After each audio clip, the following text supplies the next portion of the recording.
My name is Jerome Fascione, and I've spent the last 3 decades learning and teaching about African American history. I was raised in a multicultural home where I was taught to seek the truth and work toward justice. You see, it is my belief that through education and the pursuit of truth, we can fix the injustices that exist in the world. I welcome you to Time Out for Black History.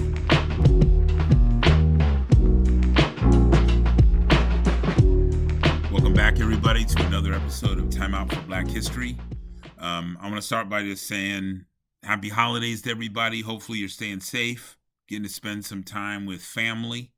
And I also hope that you noticed that we had a little intro to the show now, and we're hoping to update the graphics and some images and some other stuff to kind of keep the show going.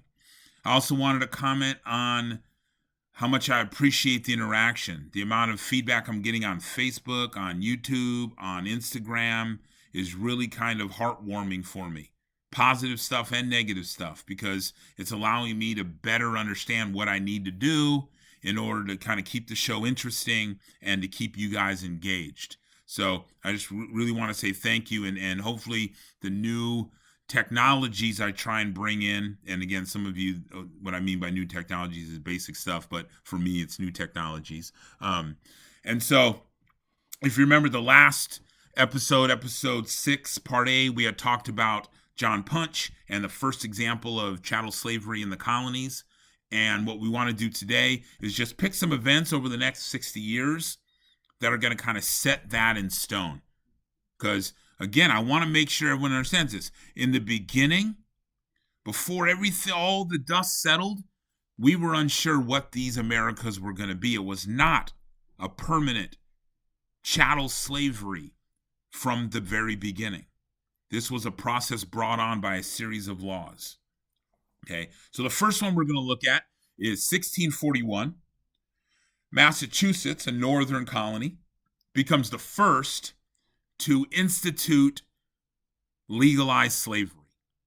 Massachusetts, the first one to decide that legalized slavery is an acceptable form of labor in these American colonies. It's important because, again, the British had no law for slavery. So it's going to be Massachusetts that sets that precedent, followed by many states over the next 30, 40 years. Okay, so, and again, people always go, wait, North? I didn't know they had slavery in the North. Slavery is never going to become a huge deal in the North because there isn't the large giant cash crops that exist in the Chesapeake and the Low Country. But that didn't stop them from recognizing slavery in Massachusetts. Now, we fast forward 20 years, and we start looking at kind of the slave codes of Barbados, which, basically most of the descendants that came to South Carolina were at one point plantation owners on Barbados and eventually came over and settled South Carolina. These were extremely harsh slave codes. Oftentimes, blacks outnumbered whites 10-1 on these plantations. And so they set these extremely harsh, vicious slave codes that prevented any kind of unrest or uprisings. But it's important to understand kind of these as major moments of instilling the environment that's going to exist in the Americas from 1660 until, in some senses, 1965, with the end of segregation. And so 1641, we're also going to have the creation of these miscegenation laws. Now remember, John Punch had married a white woman.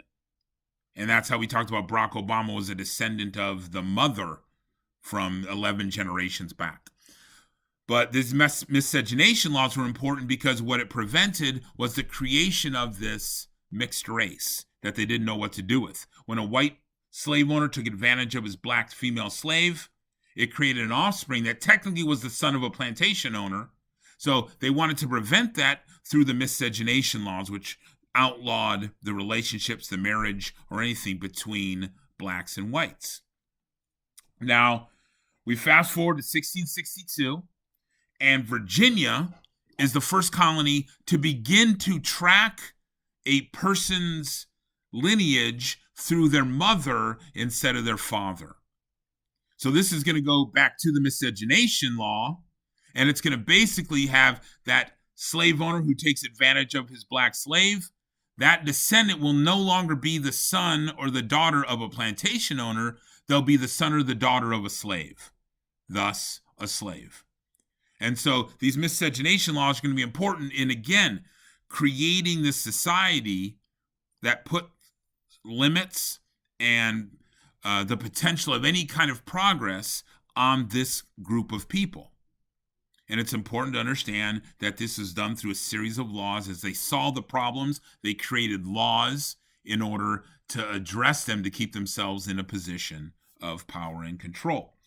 Now, we go 14 years later, and we get to Bacon's Rebellion. This is important because we talked, in my U.S. history class, we talk all the time about the forms of labor. We had indentured servitude. We had Native American slavery. Native American slavery didn't work because they died out in huge numbers, and they also knew the land and could run away easy and things like that.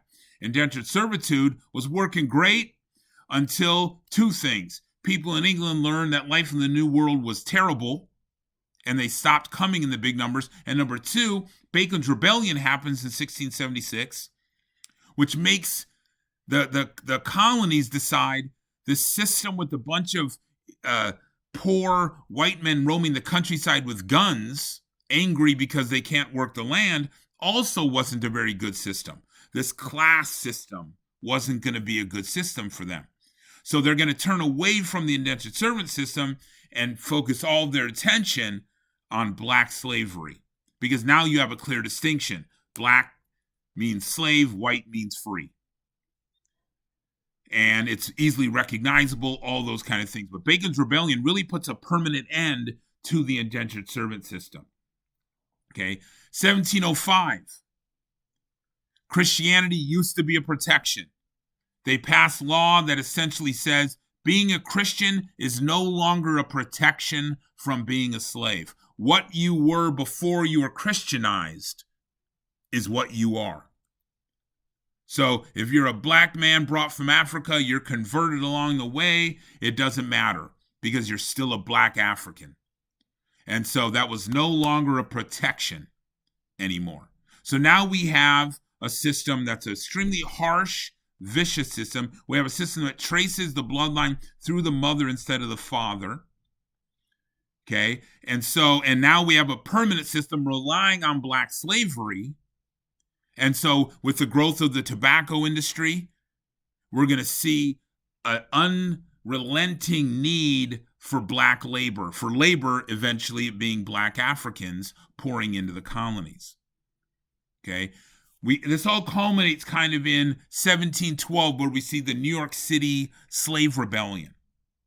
Now, we always go, oh, yes, rising up. Good. They rose up. They fought for their rights. Now, unfortunately, oftentimes, now this was between 20 and 30 slaves, most of them African-born, who rose up and decided to overthrow their conquerors, which were the white slave owners. They ended up killing about 9 people, but the result was increased slave codes, much more vicious treatment, more suspicion.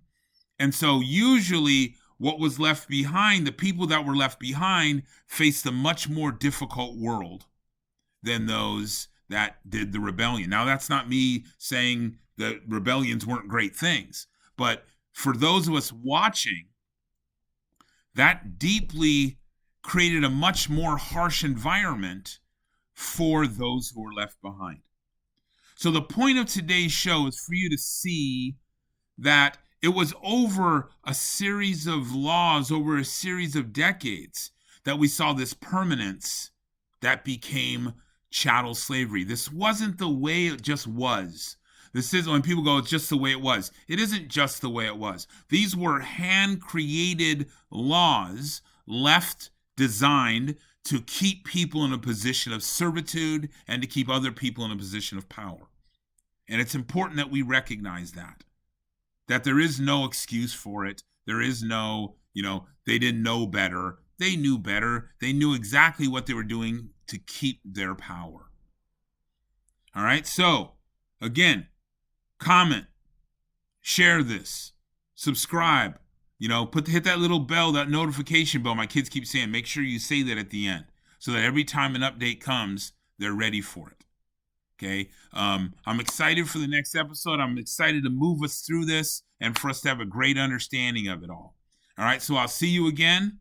And I hope you're staying safe. Take care.